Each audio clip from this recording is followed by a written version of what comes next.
temos, o imprevisível pode prevalecer.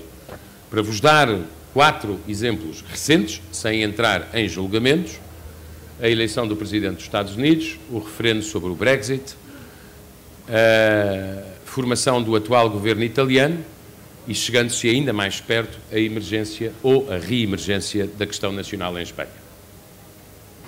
Hoje em dia, 45% do crescimento real do mundo está na Ásia. E ressentiu-se mais a Europa do que os Estados Unidos dessa alteração de fatores. Esse é, a meu ver, um dos equívocos maiores da classe política americana e alguma europeia, é continuarem a olhar para a Rússia como olhavam para a União Soviética, sem se dar conta que o verdadeiro problema, se quiserem ocidental e dos Estados Unidos em particular, se chama emergência da China.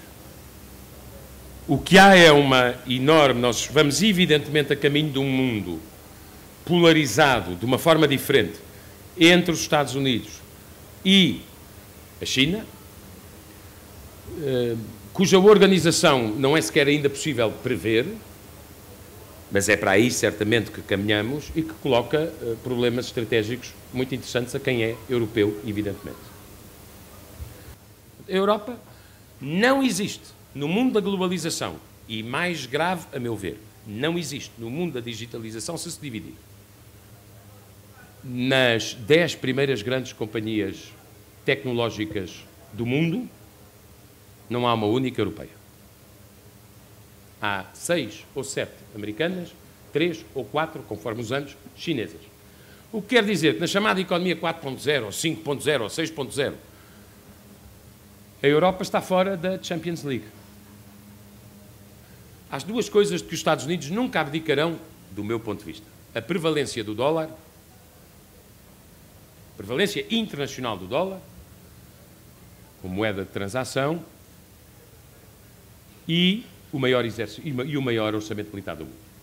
Estes 2 pilares garantem a liderança. Depois resta saber se a liderança é bem exercida ou mal exercida. Os 600 bilhões de orçamento militar americano, o único país que conseguiu acompanhar a subida decidida pelo atual presidente americano foi a China, que teve um crescimento paralelo praticamente ao dos Estados Unidos e, portanto, tem um orçamento militar de 170 bilhões. O terceiro é o da Arábia Saudita, cerca de 60. O quarto é o da Rússia. E o primeiro europeu é o do Reino Unido. Chamo a vossa atenção que uma das consequências não ditas do Brexit e que aconselha a que haja um compromisso é que, sem o Reino Unido, a Europa perde metade da sua capacidade nuclear. E, portanto, para mim, o ponto é ver se é possível um acordo com o Reino Unido. Para nós, portugueses, é relevante do ponto de vista do mercado exportador e também para o turismo. E, portanto, nós somos dos que têm vantagem, obviamente, em que haja um acordo. Eu acho que é do interesse de toda a gente, particularmente da Alemanha, mas não só, que haja um acordo e um compromisso com o Reino Unido. Que 70% dos italianos apoiam o governo italiano na questão migratória. E isto diz alguma coisa sobre a responsabilidade da União Europeia. Os italianos receberam 600 mil pessoas pela fronteira marítima, sem que a Europa mexesse um dedo para os ajudar. A Europa está à beira de uma esquizofrenia com a questão da imigração. E eu acho que os empresários têm, pelo menos, a responsabilidade de ser realistas.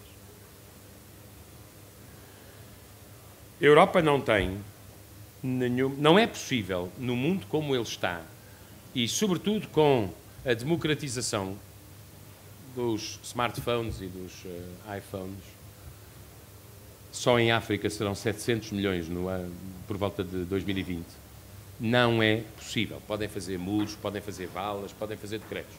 Não é possível construir uma política europeia com base num cenário imigração zero. A Europa precisa de uma parte, precisa de imigração, e aqui é que está a questão interessante, ou a Europa procura escolher a imigração que quer, ou é escolhida pela imigração que aparentemente não quer. É este. É aqui que está o domínio das opções, não é noutro lugar. E, repito, é uma esquizofrenia.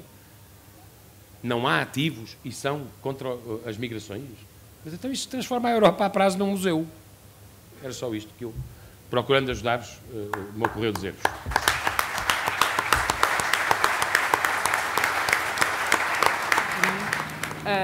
A agricultura portuguesa nos últimos anos ganhou centralidade. Isso é indiscutível. Ganhou centralidade económica, ganhou centralidade política, ganhou centralidade social. O relacionamento entre o Estado e as empresas tem que ser um relacionamento de exigência recíproca, de parceria e, sobretudo, tem que ser um relacionamento de confiança. E confiança é a palavra, sempre a palavra-chave, a matriz, a pedra de toque de investimento. Sem investimento não há crescimento, sem crescimento não há competitividade, sem competitividade perdemos esta centralidade. É muito independente do que aquilo que venha a acontecer na Europa. Acho que basear qualquer decisão empresarial em subsídios comunitários é um mau princípio de análise. As coisas têm que ser rentáveis em si. Portanto, estas duas intervenções, eu acho que no fundo a súmula é uma pessoa apaixonada e uma pessoa cética. E no fundo... Como é que a Europa se vai posicionar neste novo mundo? Uma Europa que está a desmantelar a sua investigação agrícola e as suas dificuldades cada vez maiores neste mundo global. Esta sustentabilidade e a globalização que falou são caminhos que se cruzam ou são caminhos que se antagonizam?